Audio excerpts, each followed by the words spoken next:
자, 오늘의 마지막 복습이죠. 한 번씩 다 읽어봐서 머릿속에 다 기억이 날 거예요. 오늘이라고 한다면 말의 가락, 음악성, 리듬감 이런 것들. 특정한 이치의 같은 음운이 규칙적으로 반복되거나 음의 길이, 강약, 고조가 반복되어 만들어지는 음악성. 소리의 반복을 통해 만들어진 운율로 다양한 분위기나 어조를 형성할 수 있다. 특정 부분을 강조할 수 있다. 요거 기억해야지. 그죠? 니은, 리을, 미음, 이응은 울림소리라고 그래요. 이런 것들이 부드럽고 온화한 또는 경쾌한 느낌을 준다. 치읓, 키읔, 티읕, 피읕. 그 다음에 쌍기역부터 지읒까지. 이런 건 이제 거센 소리. 요게 거센 소리고요. 요게 된 소리예요. 이런 것들을 사용하게 되면 강하고 격정적이거나 딱딱한 느낌. 격정적이라는 것은 감정을 격하게 드러내는 것. 됐죠? 양성모음. 양성모음이라는 건 모음 중에 종류가 두 개가 있어요. 하나는 양성모음, 하나는 음성모음. 옛날에 이제 우리가 우문을 만들 때 하늘, 천, 지, 인. 그래서 천은 하늘, 하늘을 나타내는 글자를 이렇게 아래아라 그래 점을 찍었고요. 지는 땅을 뜻하는 이렇게 평평한 땅, 이는 서 있는 사람을 뜻해요. 그래서 사람을 중심으로 해서 오른쪽은 태양이 떠오르는 곳이죠. 그 다음에 땅을 중심으로 해서 위쪽, 이렇게 되는 것을 양성모음이라고 불렀어요. 그 다음 사람 중심으로 해서 왼쪽, 이쪽은 서쪽이니까 해가 지는 쪽, 땅의 아래쪽, 이런 것들을 음성이라고 불러요. 양성은 밝고 경쾌한 느낌을 주죠. 여기 나와 있는 대로 밝고 가볍고 부드러운 느낌. 음성모음은 무겁고 딱딱하고 어두운 느낌을 준다. 그래서 양성과 음성을 이렇게 나눠주시면 될 것 같아요. 자, 그 다음 뒤로 넘어가 보자. 운율 형성 방법. 저번보다는 조금 어려워졌죠. 그 이유는 아마 시가 적용되기 때문에 조금은 난이도가 높아진다라고 생각해 주시면 돼요. 자, 한번 가봅시다. 동일 우문의 반복이다. 동일 우문의 반복. 우문이라고 한다면 자음모음, 그렇죠. 자음모음 반복했다. 자, 한번 볼게요. 여보소 공중에 저 기러기 열십차 복판에 내가 섰소. 소소소 이렇게 되면 요게 음이 반복되고 있죠. 요거는 자음모음 자체라기보다는 글자 하나하나 나중에 좀 배울 건데 이 마지막에 섰소 이렇게 붙는 걸 엄이라고 불러요. 이건 나중에 다시 얘기할게요. 자, 갈래갈래 갈린 길이라도. 자, 한번 볼게요. 갈래갈래 그러면 어휘가 반복되는 건데 갈래 갈린 길 요까지 한번 쭉 보게 되면 기역과 리을음이 많죠. 그러다 보니까 갈래 갈린 길 이렇게 하면 기역 리을음의 반복. 근데 이 반복이라는 게 하나만 있는 게 아니라 여러 종류가 있을 수 있으니까 갈래 그러면 어휘 반복. 갈래 갈린 길이라도 이렇게 되면 요것도 어휘 반복. 그 다음 기역 리을음의 반복. 이렇게 나눠볼 수 있겠죠. 내게 바위 갈 길은 하나도 없다. 그럼 화자는 지금 어떤 상황까지만 우리가 정리 한번 해보고 운율을 한번 체크해 봅시다. 내게 바위 갈 길은 하나 없다. 갈 길이 없다. 그러면 어디로 가야 될 수 있는 곳이 없으니까 여기 유랑하는 삶의 모습을 드러낸다. 요 정도 알아두시고요. 유랑민의 비애와 정안이다. 요까지 한번 외워주세요. 주제까지 정도만. 자, 그러면 요때 음운 정리 한번 해볼게. 갈래 갈린 길 할 때 기역 리을음의 반복이다. 여보소, 섰소, 없소, 소의 반복이다. 요런 게 운율 형성. 자, 같은 음절이나 시어의 반복. 특정한 위치에 같은 음절을 반복했다. 아까 요런 부분들 있죠? 요런 것들의 형태인데 한번 볼게요. 특정한 위치에 같은 음절을 반복하여 운율을 형성한다. 마당에 햇살이 노란 집. 저녁 연기가 곱게 올라가는 집. 뒤안에 감이 붉게 익는 집. 참새떼가 지저귀는 집. 이렇게. 그럼 니은 집 된 거니까 이렇게 니은. 요 니은은 뒤에 있는 요 집과 같은 명사를 꾸미기 위해 사용하는 우문이다 라고 생각해 주시면 돼요. 그래서 니은 요게 반복되고 있고요. 그 다음 집도 반복되고 있죠. 그러면 집이 반복된다 그러면 글자 하나 이렇게 될 거고 요거는 우문 반복. 그럼 니은음의 반복, 집의 반복이다. 자, 뒤에 또 가볼게요. 눈 오는 집 이런 식으로. 그러면 선생님 여기 있는 경우는 는 집, 읽는 집, 오는 집 하면 요건 안 되는 건가요? 요것도 괜찮아요. 올라가다에 는이 붙은 거니까 그때는 는 또는 니은 이런 식으로 해가지고 뭐뭐 하는 집 꾸며준다. 이런 것들이 우문 반복, 음절 반복 이렇게 되겠죠. 됐죠? 자, 그 다음 일정한 글자 수나 음보의 반복. 일정한 글자 수는 뭐라고 그랬죠? 그렇죠. 음수. 음보. 말 그대로 그냥 음보가 되겠네요. 자, 그럼 어절 단위로, 어절이라는 것은 띄어쓰기 단위와 일치한다고 그랬었죠? 어절 단위로 글자 수를 일정하게 하거나, 자, 어절 단위로 글자 수를 일정하게 하거나 시행해서 일정한 음보를 반복한다. 그러면 어절 단위 이렇게 산 너머 남촌에 누가 살길래, 이건 좀 어절이 띄어쓰기 단위보다는 조금 넓게 돼 있죠. 산 너머 남촌에는 누가 살길래. 그러면 산 너머는 하나의 음보처럼 읽혀지는 산 너머 남촌에는 누가 살길래 해마다 봄바람이 암으로 오네 이렇게 읽혀요. 그래서 글자 수는 3, 4, 5가 되는데 요걸 3, 4, 5조라고 하지 않고 우리가 보통 7, 5조 요거 두 개 이렇게 묶어줍니다. 산 너머 남촌에는 누가 살길래 해마다 봄바람이 남으로 오네 이런 식으로 3, 4, 5의 형태로 돼 있으면 7, 5조 이건 좀 외워주시고요. 3, 4, 5 7, 5조니까 7, 5조 형태로 돼 있으면 3음보 이렇게 기억해 주세요. 자, 그래서 3음보로 되어 있는 건 또 나중에 우리가 이걸 민요조라고도 불러요. 됐죠? 요걸 이제 다 끝내고 나면 시를 하나 실제로 분석을 해보고 그 다음에 이제 표현 방법으로 넘어갈 겁니다. 그 표현 방법을 하면서 우리가 이제 그 표현 방법들을 통해 어떤 작가가 어떤 의미를 드러내는지 이제 이쪽으로 넘어가면 아마 문학에 대한 기본적인 이해는 좀 아마 될 것 같아요. 자, 그 다음 가봅시다. 자, 통사적 문장 구조의 반복. 통사적 문장 구조. 같거나 비슷한 문장 구조를 반복할 때 조금 어려운 말로는 통사 구조의 반복이다. 이렇게 표현합니다. 단어를 외워주는 게 좋겠죠. 자, 그럼 한번 볼게요. 바람보다 늦게 누워도 바람보다 먼저 일어나고, 바람보다 늦게 누워도 바람보다 먼저 웃는다. 뭐뭐보다 뭐뭐하고, 뭐뭐보다 뭐뭐한다. 이런 식으로 구조가 반복되는 거죠. 이런 것들을 문장 구조의 반복이라고 한다. 그럼 선생님 하나 물어볼게요.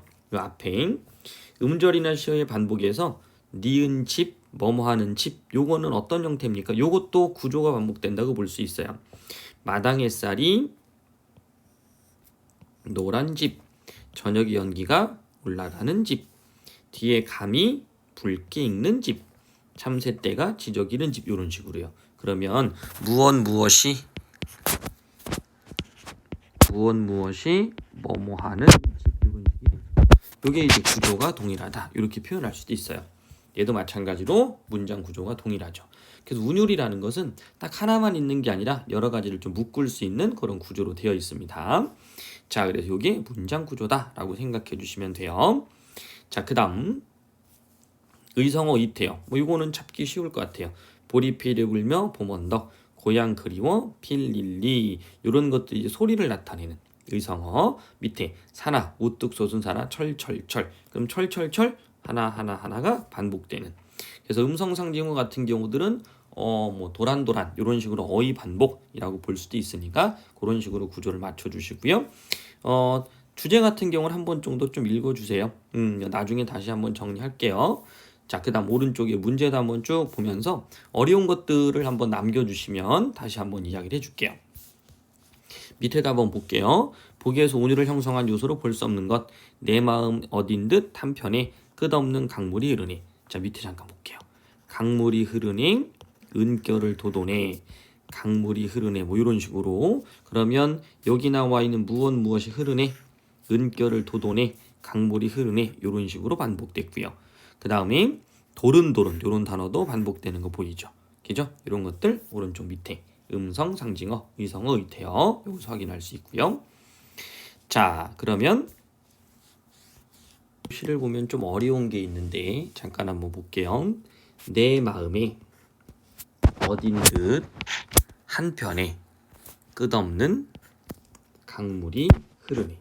우선은 내 마음에 어딘 듯 한편에 끝없는 요까지가 이제 하나의 전체적으로는 사음보로 볼 수 있어요. 됐죠? 그 다음 강물이 흐르네는 여기 이음보로 볼 수 있죠? 두 단위니까. 그럼 내 마음에 어딘 듯 한편에 실제 의미상으로 읽어보면 이렇게 구조가 묶이죠? 내 마음에 어딘 듯 한편에 끝없는 강물이 흐르네. 이렇게 본다면 내용상 삼음보가 되겠죠. 됐죠? 예, 그래서 요거는 기본적으로 삼음보, 내용상으로는 삼음보가 되어 있는데 형식상으로는 사음보와 이음보가 나뉘어져 있는 형태가 돼요. 그래서 3번에 변형된 삼음보의 율격이라는 건 아마 찾기가 좀 어려웠을 것 같아요. 각 행의 끝에 같은 소리가 반복된다. 네, 네, 네. 이런 식으로 중간에 이제 하나 정도가 이렇게 좀 빠졌다고 하더라도 됐죠? 그런 부분들은 크게 문제가 되지 않고요. 2개 정도 이상이 반복된다고 하면 반복된다라고 생각해 주면 돼요. 그래서 첫 행을 마지막 각 행의 끝에 같은 소리를 반복한다. 요것도 한번 체크해 줄 수 있겠죠. 우리가 생각해 볼 때 울림소리는 아까 니은, 니을, 미음, 이응이 많이 쓰인다고 그랬으니까 이 부분 많이 쓰이고 있으니까 맞는 게 되겠죠. 일정한 글자 수를 반복한다. 이건 실제 읽어보면 안 되는 부분도 좀 있죠. 그래서 답은 2번 골라주시면 될 것 같아요. 여기서 좀 어려웠던 건 변형된 삼음보를 찾는 것과 그 다음에 5에서 의문 드는 부분이 있었죠. 그거 생각해 주시면 돼요. 자, 그 다음 3번 같은 경우도 이렇게 과, 와, 그 다음에 여기 어머니, 어머니 반복되고요. 별 하나에 별 하나 요거 반복되는 거죠. 한번 나눠주시면 될 것 같아요. 그 다음에 활동 5와 같은 운율 형성 방법이 사용되지 않은 것 그럼 찾아주면 되겠죠. 주저리 주저리 그 다음에 껄껄 웃었다 이런 것들 찾을 수 있을 것 같습니다. 자, 그 다음에 넘어가서 외역률이 나왔습니다. 외역률 좀 어렵죠. 외역률은 저번에도 우리가 한번 배웠지만 복습 전체적으로 외우고 한번 갑시다. 외역률은 글자 수가 똑같은 앞에서 했던 음수율 됐죠? 그 다음에 음보율 그 다음 음이율 이렇게 되겠죠. 참고로 니은과 모음일 때는 유를 쓰고요. 나머지는 전부 다 유를 씁니다. 됐죠? 범률 이런 식으로. 자, 외역률 음수 정리하고 갈게요. 수는 그렇죠. 글자 수. 3, 4조 그 다음 7호조 이렇게 돼 있었죠. 음보율은 그렇죠. 띄어쓰기 형태처럼 이제 휴직이라고 했었는데 그래서 음보율은 띄어쓰기 단위가 보통 맞지만 읽어가면서 여러분들 조율을 해주셔야 돼요. 이거는 3음보 그 다음에 4음보 이런 것들이 있다고 그랬었죠. 음이율은 위치 이것도 3개로 나뉘죠. 앞에 있는 걸 그렇죠. 두운 중간에 있는 건 유운 마지막에 있는 건 가군 이렇게. 자, 한번 복습하면서 다시 한번 정리해 봅시다. 시의 겉에 드러나는 운율, 음위율, 음수율, 음보율 요거를 우리는 외역률이라고 한다. 주로 정형시에 나타난다. 정형시는 대표적인 게 시조입니다. 글자 수, 음보 등 규칙적인 반복이 형성된다. 자, 음수는 글자 수를 규칙적으로 반복하여 생기는 운율이다. 3, 4조, 7호조 등이 대표적이다. 자, 7호조는 3, 4, 5 뭐 이런 식으로 된다고 그랬었죠. 그걸 나중에 여러분들이 묶어서 3음보 형태. 3, 4조로 되어 있는 거는 4음보가 많고요. 7호조로 되어 있는 건 3음보가 많고요. 요것도 형식을 외워주셔야 돼요. 4음보로 되어 있는 경우는 시조, 3음보로 되어 있는 거는 민요가 좀 많습니다. 됐죠? 자, 실 한번 밑에 읽어볼게요. 나보기가 역겨워 가실 때에는 음수율만 따지는 거니까 나보기가 역겨워 가실 때에는 말없이 고이보내 드리우리다. 7호조 이렇게 돼 있죠. 글자 수가 7개, 5개. 말없이 고이보내 7개, 5개. 자, 그 다음 또 하나 기억할 건 음보도 한번 나눌 수 있어요. 나보기가 역겨워 가실 때에는 말없이 고이보내 드리우리다. 3음보가 되죠. 그래서 7호조로 되어 있는 경우는 거의 대부분 3음보다 라고 생각해 주시면 될 것 같아요. 자, 밑에는 시조라고 나와 있어요. 동창이 밝았느냐 노고질이 우지진다. 동창이 밝았느냐 노고질이 우지진다. 이렇게 의미들이 형성이 되죠. 그래서 3, 4조, 4, 4조.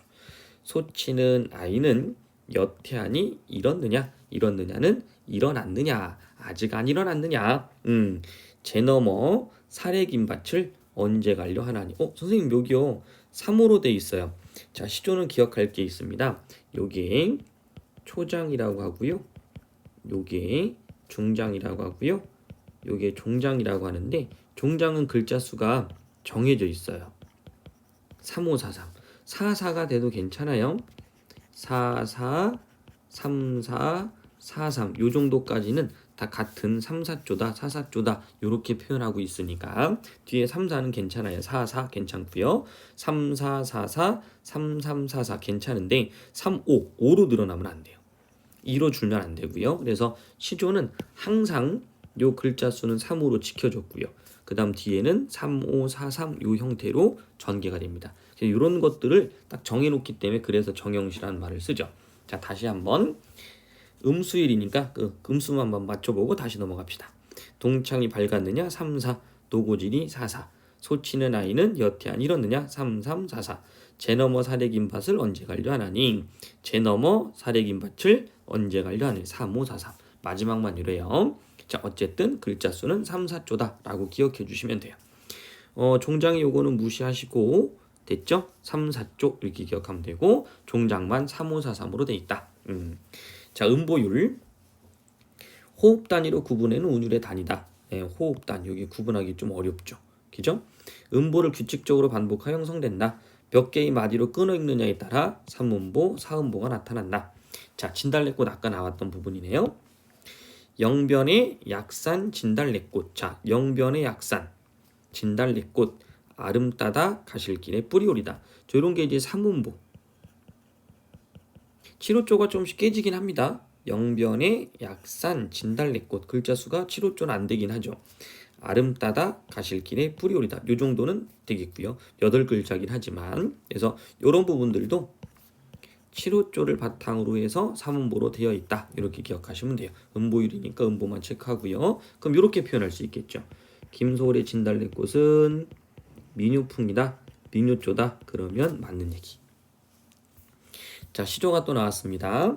이 몸이 죽고 죽어 100번 고쳐 죽어 백골이 진토되어 넋이라도 있고 없고 임양한 일편단심이야 가실 줄이 있으랴. 그래서 가실 줄이 있으랴 있겠느냐 이런 표현입니다. 자, 한번 볼게요. 이 몸이 죽고 죽어 3, 4 100번 고쳐 죽어 3, 4 백골이 진토되어 넋이라도 있고 4, 4 괜찮다고 그랬고요. 3 글자 수가 항상 맞춰져야 돼요. 선생님 여기는요 6글자인데요. 됐죠. 원래는 이게 3543이라는 것이 규칙적으로 정해졌는데 조선 초기 이후에 쭉 넘어가면서부터는 이런 것들이 또 많이 깨지기도 하고 지금처럼 우리가 이제 한글로 좀 풀어내다 보니까 조금 바뀌는 부분도 있을 거고요. 기본적으로는 3543인데 이렇게 변형되는 경우도 있다. 근데 이 앞에 있는 세 글자는 꼭 지켜줘야 된다. 알겠죠? 나중에 이제 어부사이사 같은 시조 보면 여기가 뭐 두 글자로 오기도 하는데 어쨌든 규칙은 이렇게 중간중간에 좀 헷갈리겠지만 3543이다. 요거는 꼭 기억하시고요. 글자도 세 개는 절대 변하지 않는다. 요렇게 알아두세요. 임향한 일편단심이야 가실 줄 있겠느냐. 네 글자, 네 글자, 네 글자, 네 글자. 여기 유지되고 있다. 요렇게 기억하시고요. 음보율. 그 다음 음이율. 일정한 위치에 같거나 비슷한 음을 배치했다. 시구나 시행의 첫 부분에 같은 음은 여기 보면 아기가 아빠는 아빠가 이렇게 고고고 이렇게 되고 있죠. 이런 것들 아기가 잠드는 걸 행이 나누는 거니까 잠드는 걸 보고 가려고 아빠는 머리맡에 앉아 계시고 아빠가 가시는 걸 보고 자려고 아기는 말똥말똥 잠을 안 자고 음이율이라는 것도 보이지만 중간에 이제 단어가 반복되는 것도 보일 거고 문장 구조가 반복되는 것도 보일 거예요. 그죠? 여기서 중심으로 나타내고 싶었던 내용이 위치니까 그 위치만 한번 이렇게 찾아보도록 합시다. 자, 그 다음 오른쪽에 뭐 내용은 어려운 거는 없을 것 같아요. 그죠? 단어들을 좀 외워야 될 것. 삼음보는 민요적 율격이다. 시조의 전통. 그죠? 사음보. 그 다음에 끊어 읽는 마디 음보. 그 다음에 음수, 글자수 이런 것들 좀 알아두시고요. 그 다음 전형적 음을 전형적이라고 한다면 형식이 정해져 있다. 이 단어를 쓰면 그렇죠. 왜, 형, 율 이렇게 기억해주면 좋겠죠. 됐죠? 그 다음 이런 것들 좀 알아둬. 이런 건 내신 시험이 옛날에 1학년 때 시험이 있을 때 진짜 많이 나왔어요. 운율이 느껴지는 이유 있을 때 함축적 의미는 내용이잖아요. 이런 문제죠. 그러니까 운율이라는 것은 형식적 측면, 함축적 의미는 내용적 측면. 이런 걸로 출제가 좀 많이 됐었어요. 이거 좀 알아두시고요. 정리해 주시면 좋을 것 같아요. 자, 그 다음 마지막 내재율. 음, 내재율은 우리가 이제 겉으로 드러나지 않고 읽다 보면 뭐 산문의 형태라든지 또는 뭐 정형적이지 않은데도 우리가 이제 시조처럼 정형화되어 있지 않더라도 느낄 수 있는 운율입니다. 그러면 앞에 있었던 외형률이 그대로 또 쓰이기도 해요. 그러니까 내재율은 보통 자유시에 나타난다라고 생각하면 좀 문제 풀기도 편할 거예요. 여기 한번 잠깐 읽어보면 시의 표면이 아니라 시 속에 들어있는 운율이다. 그래서 시어 행연 작품 전체를 통해 느껴지고 주관적이고 개성적인 운율이다. 산문이 아니라 자유시를 읽으면서 느껴지는 특유의 호흡과 리듬감의 내재율이다. 읽어봅시다. 해야 솟아라 해야 솟아라 맑게 씻은 얼굴 고운해야 솟아라. 잠깐 얘기는 안 했었는데요. 좀 넘어가 보시면 운율 형성 방법 중에 음,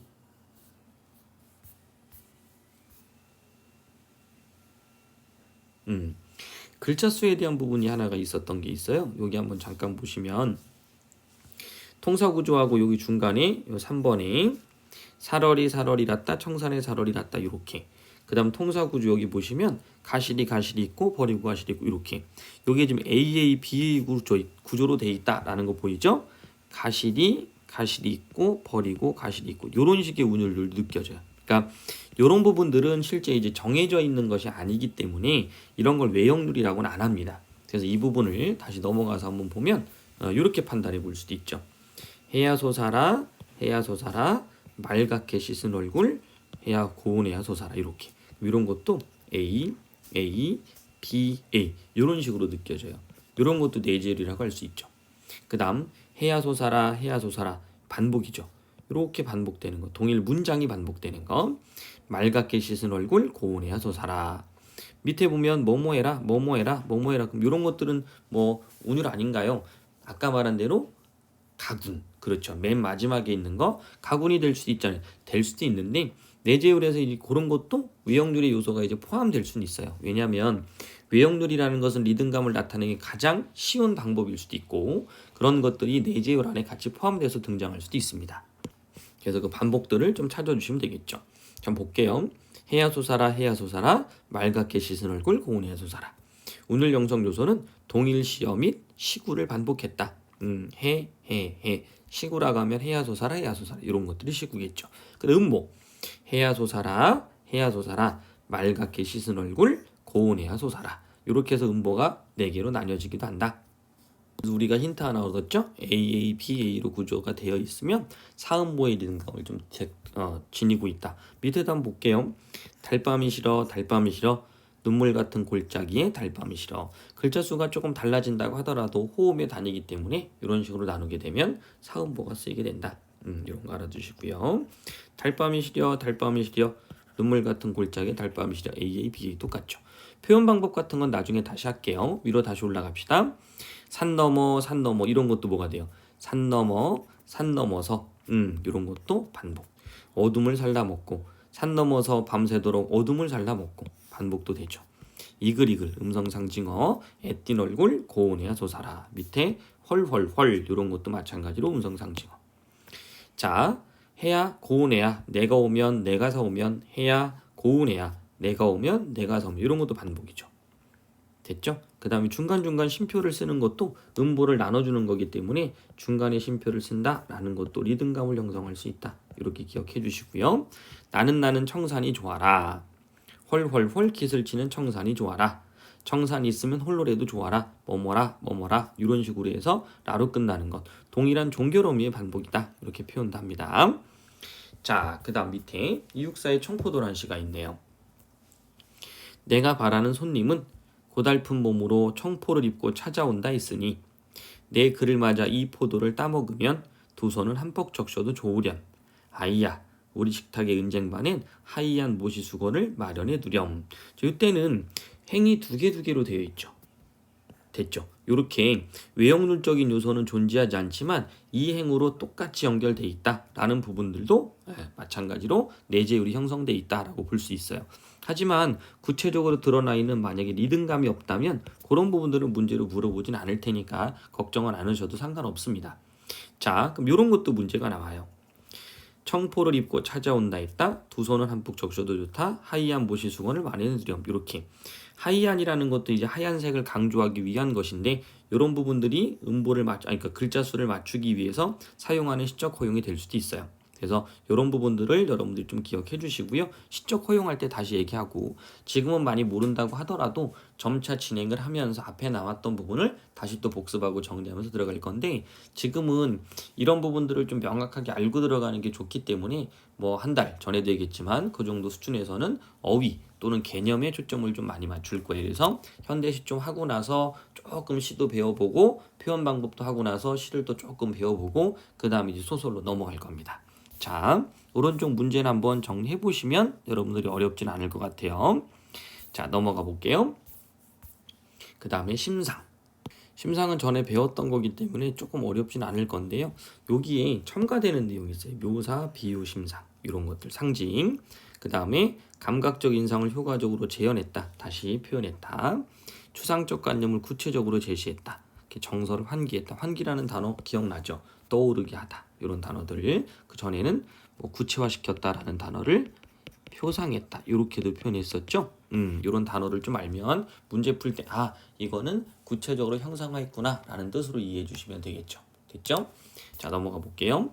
감각적 심상, 이미지, 감각, 시각, 청각, 후각, 촉각, 미각 다 기억나죠? 이런 것들을 아우르는 개념, 시각적 심상, 모양, 빛깔 등 눈으로 느낄 수 있는 이미지. 여기서 조심해야 될 게 바로 요게 있습니다. 색채어라는 것과 색채 이미지를 형성하는 것과는 좀 달라요. 색채라는 것 자체는 색채어 자체는 하얗다, 빨갛다 이런 식으로 푸른 이렇게 색채어를 나타낸다라고 보면 되겠죠. 됐죠? 근데 색채 이미지 같은 경우는 눈. 이러면 뭐를 떠올리죠? 흰 눈. 만약에 흰 눈 이러면 흰 이게 색채어 이렇게 들어갈 거고요.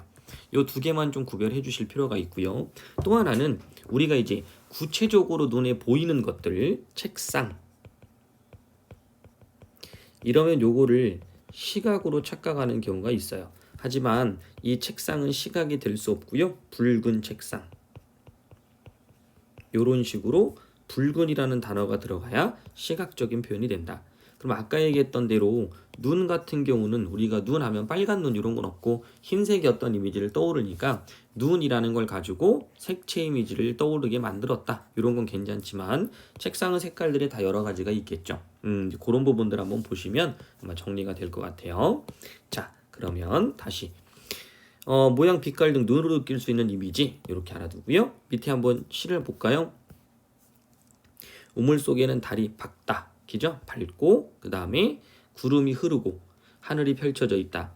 그럼 여기는 빛, 그 다음에 흐른다 모양이죠. 그 다음에 하늘이 펼쳐져 있다 모양이고요. 푸른 바다 바로 빛깔 됐고요. 흰 돛담배 밀려온다 모양이 되겠고요. 반짝인다, 그죠? 광택. 그럼 반짝반짝거리는 거, 그죠? 눈에 보이는 거죠. 선열한 푸른 빛, 빛깔 되겠죠. 그런 것들 보시면 되고요. 조금씩 변하더니 어느새 붉은 홍시로까지 오게 되더라. 붉은 홍시, 빛깔이 되겠죠. 됐나요? 이런 식으로 본다면 이런 부분들이 이제 시각적 이미지를 드러낼 수 있는 거. 자, 청각. 청각은 소리입니다. 나중에 이제 뭐 한자 같은 거,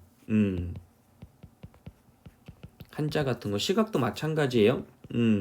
요렇게 흰 백자가 만약에 쓰여 있다면 이런 부분들도 마찬가지로 그래도 시각이 될 수 있어요. 참고로 알아두시고요. 자, 한자 같은 경우도 같이 기억해 주시면 좋을 것 같은데 아직 한자까지는 모른다고 하더라도 청각적 이미지 한자가 사용돼도 같이 쓰일 수 있다라는 것 좀 알아두시고요. 음성상징어가 쓰이면 당연히 청각. 됐나요? 그러면 음성상징어 중에서 의성어 쓰면 청각이 있고 의태어가 쓰이면 그렇죠. 시각적 심상과 연결이 되겠죠. 자, 소리와 같이 귀로 느낄 수 있는 이미지.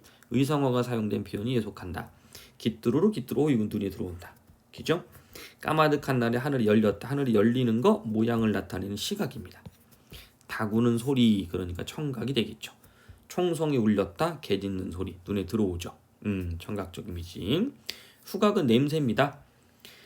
냄새와 같이 코로 느낄 수 있는 거 쉽죠? 여승은 합장을 하고 절을 했다. 합장을 하고 절을 하는 모습입니다. 이런 것들 이제 나중에 배울 거예요. 묘사.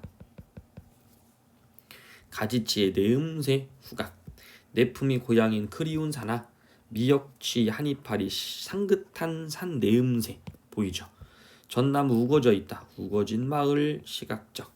집집마다 누룩을 디디는 소리. 자, 집집마다 누룩을 디디는 소리가 있다. 누룩이라는 것들은 술 만드는 건데 누룩이 뜨는 냄새. 그러면 요때는 후각. 그 다음에 청각 이렇게 사용되고 있죠. 소리니까. 그래서 고향 앞에서 이런 거 한번 봐주시면 되겠고. 오른쪽 한번 볼게요. 3번. 봅시다. 요 위에 1번에 요것도 한번 어렵다고 표현이 돼 있었으니까 접동 아우레비 접동은 접동새가 우는 소리를 흉내낸 거예요. 그래서 접동새는 청각입니다. 청각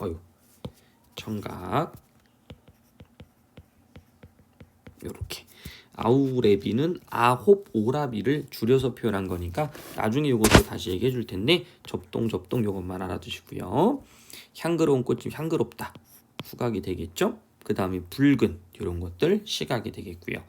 그 다음에 하얀 모시수건 하얀 시각이 되겠죠. 이런 것들 좀 머릿속에 기억해 주면 되겠네요. 그 다음 밑에 내려가서 별들을 많이 떴다. 많이 눈에 보이는 거 그러면 시각 이렇게 되겠고 개울물이 맑게 흐른다. 이것도 시각이겠죠. 그 다음에 접동새 소리 청각 되겠고 밥 짓는 냄새 이런 것들 후각. 그 다음 별 그림자니까 시각 이런 거 보시면 되겠네요. 됐죠? 그 다음에 넘어가서 촉각 감촉이나 온도같이 피부를 통해 느껴지는 거. 이 세상에 그 어떤 빛나는 꽃들도 젖었다. 젖었다라는 게 바로 뭡니까? 그런 촉각이 되겠죠. 온기, 차갑다 이런 건 쉽네요. 토하는 울음이나 이런 것들은 청각이겠고요. 이슬 한 방울 내리지 않는 기죠. 이슬 한 방울 내리지 않는다. 내린다라는 게 바로 그렇죠. 시각적인 표현이에요. 거미 새끼 하나 방바닥에 나린 것을 문 밖으로 쓸어버리고 차디찬 이런 것들이 촉각이겠죠. 거미 새끼 하나가 날려온다. 그럼 모양을 나타내는 시각. 할 수 있겠죠? 그 다음 미각. 시원한 동치미 맛. 얼큰한 해장국 맛. 위의 있는 송독비로 맵고도 쓴 시간. 그 다음 기침 소리는 청각인데 쓴 약. 이런 것들이 그렇죠. 하나의 미각이 되겠죠. 밑에 뭐 나와 있는 내용들 한번 참고로 쭉 보시면 도움이 좀 아마 될 겁니다. 그 다음에 이제 오른쪽 한번 넘어가 볼까요? 서늘한 옷자락 이런 거 촉각적 이미지. 차디찬불 이런 거 찾을 수 있을 거고 소태맛 그러면 그렇죠 미각이에요. 소태맛이 뭔지 몰라도 맛이라는 게 들어가 있으면 미각. 초록재 다홍재 내려앉았다 다 시각입니다. 시각 됐죠. 그 다음 심상이 아닌 걸 골라라 라고 나왔는데 보기에 드러난 심상 꽃가루같이 부드럽다 촉각이고요. 고양이의 털에 고운 봄의 향기 후각이고요. 어리웠다. 금방울같이 호동그란 고양이 눈 시각이고요. 미친 봄의 불길 시각이겠죠. 이것도 시각이고요. 그러면 소금보다 짜다. 이거 미각인데 미각은 지금 안 나왔으니까 1번 그렇게 된 겁니다. 자, 그 다음에 밑에 해보시고 그 다음 어려운 거 나왔어요. 공감각적 심상. 하나의 감각적 대상을 다른 종류의 감각으로 전이시켜 표현했다. 한 가지 감각으로 떠올린 영상이 아니라 두 가지 이상의 감각이 결합되어 있고요. 이때 두 가지 이상의 감각적 이미지를 단순히 나열한 것이 아니라 하나의 감각을 다른 감각으로 옮겨서 표현했다. 어려운 말로 감각의 전이라고 한다. 이 말이 많이 쓰이니까 꼭 기억합니다. 감각의 전이. 됐죠? 자, 한번 읽어볼게요. 시각의 청각화. 5가지 감각이 서로 다 전환될 수 있어요. 시각의 청각화 한번 볼게요. 좀 어려워요, 이거는. 자, 시각적 감각 대상을 청각적 감각으로 전이시켰다. 우선 기본적으로 여러분들이 좀 알아둬야 될 것은 주어가 서술어. 다시 말하면 앞에 나와 있는 종소리가 푸르다 이런 식으로 됐죠? 그 다음 앞에 또 꾸며주는 말 이걸 다르게 쓰면 푸른 종소리 이렇게 되겠죠. 그러면 이때 여러분들이 표현해야 될 거는 종소리가 푸르다고 그랬으니까 이 종소리가 소리라는 청각이 푸르르다 시각이 된 거구나. 종소리가 푸르러질 수는 없죠. 그러니까 변화되는 쪽, 상상이 개입된 쪽을 우리가 변화되는 쪽이다라고 생각하면 편해요. 푸른 종소리 이런 걸 이제 우리가 수식어라고 하는데 국어에서는 요걸 또 한정하는 말이다. 종소리는 어떤 종소리? 푸른 종소리야. 그러니까 종소리가 푸르러졌다. 이렇게 돼도 청각이 시각화되는 거겠죠. 됐죠? 요게 기본입니다. 자, 그런데 좀 어려운 건 뭐냐면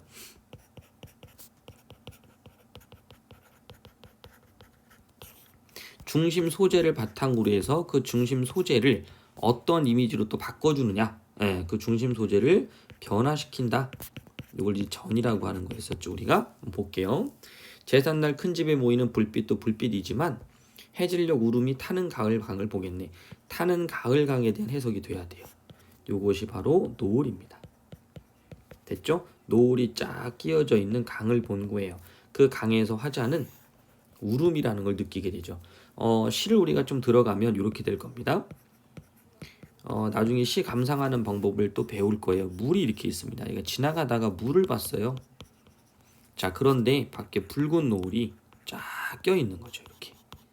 됐죠? 그럼 이 붉은 노을을 딱 봤을 때 화자가 어떤 감정을 느낄 수가 있습니다. 그런데 붉은 노을 자체가 그죠? 붉은 노을 자체가 시각이잖아요. 그러니까 여기에 등장하는 타는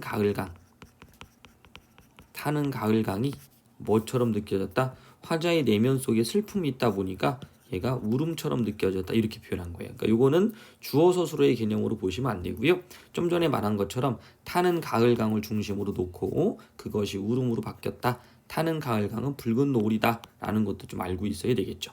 자, 그래서 요거는 고등학교 올라가면 내신 시험 문제에서 출제가 엄청 많이 됩니다. 요거는 됐죠. 꼭 알아두시면 돼요. 작년에도 출제됐어요. 올해. 작년이구나. 기존년이 지났으니까 이것도 출제가 됐는데 아이들이 이제 기본적으로 이렇게 많이 해주다 보니까 기억을 했는데 막상 시험에 들어가면 잠깐 이게 청각이 시각이라고 그랬나 시각이 청각이라고 그랬나 많이 헷갈립니다. 이거는 시각의 청각화를 기억할 때 기본적인 개념 이렇게 기억하지 말고 중심 소재를 측면으로 해서 그래서 난이도가 높은 겁니다. 자, 그 다음 또 읽어볼게요. 붉은 노을이 금관악기 소리로 퍼졌다. 그러면 딱 느낌 오죠. 붉은 노을이 금관악기 소리로 퍼졌다. 그러면 붉은 노을이 금관악기 소리가 된 겁니다. 그죠? 그러니까 시각이 청각화됐다. 조금 느낌 올 것 같아요. 자, 밑에 시각의 후각화 볼게요. 달은 과일보다 향그러워진다. 나타내고자 하는 대상이 달이죠. 그 달이 향그럽다. 주어 서술어 그대로 가지고 있습니다. 감각의 전이가 시각에서 후각이 됐다. 관이 향기로운 너는 관은 사슴 뿔입니다. 됐죠? 그럼 잠깐만요. 관이라는 부분을 우리가 사슴 뿔이라는 걸로 좀 알고 있을 때 여기 시각이 된다라는 걸 좀 찾을 수 있겠죠. 그 관이 향기롭다 그랬으니까 이거는 뭐가 돼요? 그렇죠. 향기는 후각이 되겠죠. 요런 것들을 찾아내는 것들이 좀 어려워요.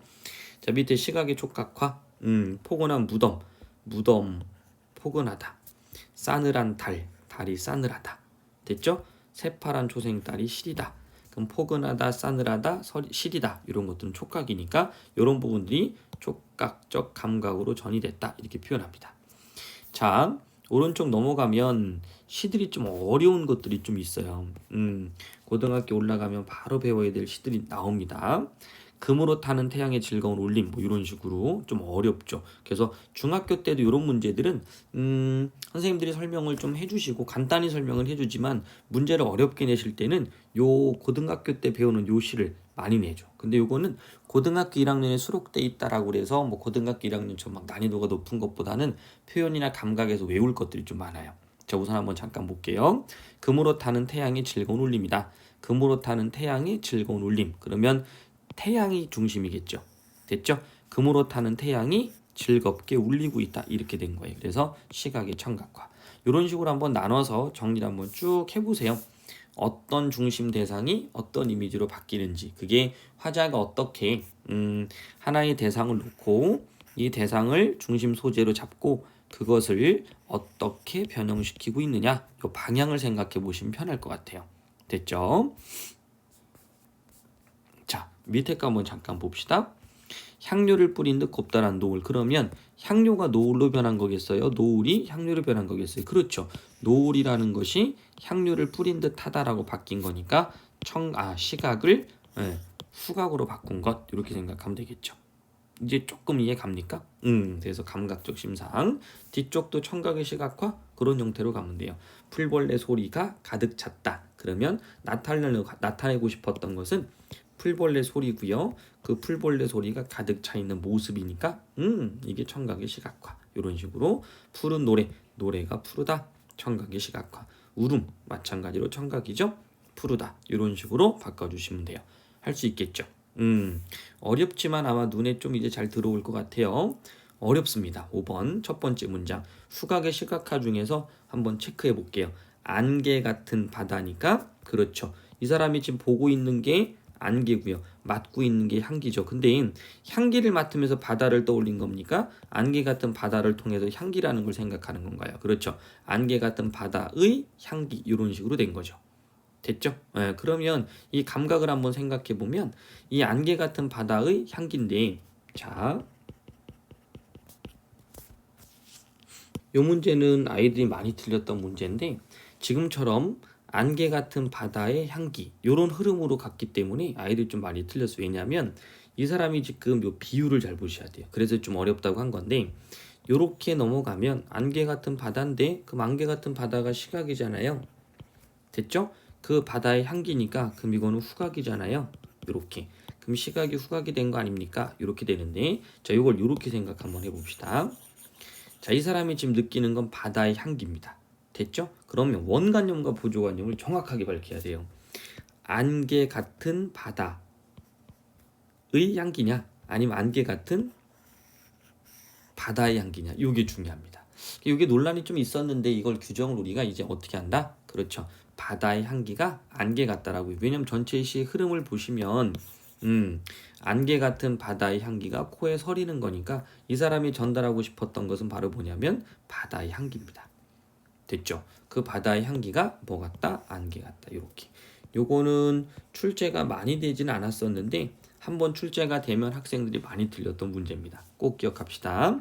바다의 향기가 원관념이고 안개 같다. 여기 보조관념이다. 그래서 바다의 향기가 안개라는 측면으로 후각이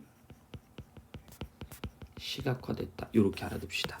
요거는 중학교 1학년, 2학년, 3학년, 고 1, 2, 3학년 때까지 반드시 기억하고 계셔야 돼요. 알겠죠? 한 번 정도 머릿속에 기억해 주시고요. 자, 그 다음 밑에 나와 있는 촉각의 시각 이런 것도 한번 생각해 보시면 되겠죠? 뭐 어렵진 않을 거니까. 요건 좀 어려울 수도 있겠다. 동해 쪽빛 바람. 바람은 여러 가지 논란이 있어요. 바람도. 근데 바람 우선 기본적으로 촉각으로 놓고 출발을 해주시면 됩니다. 요건 이제 다시 한번 우리가 문제풀이 같은 거 하면서 이야기를 좀 할 건데, 비 자체는 우리가 이제 뭐 시각이냐 아니면 청각이냐. 왜냐면 비가 내린다. 내려오는 걸 보면 시각인데 비가 톡톡톡 떨어지니까 빗소리. 그럼 청각이 될 수도 있는 거죠. 그죠? 이런 식으로 여러 가지 논란이 있긴 합니다. 근데 바람은 기본적으로 촉각으로 봐요. 됐죠? 요거는 윤동주 시 할 때 아마 나올 거예요. 소개를 잠깐 한번 해보면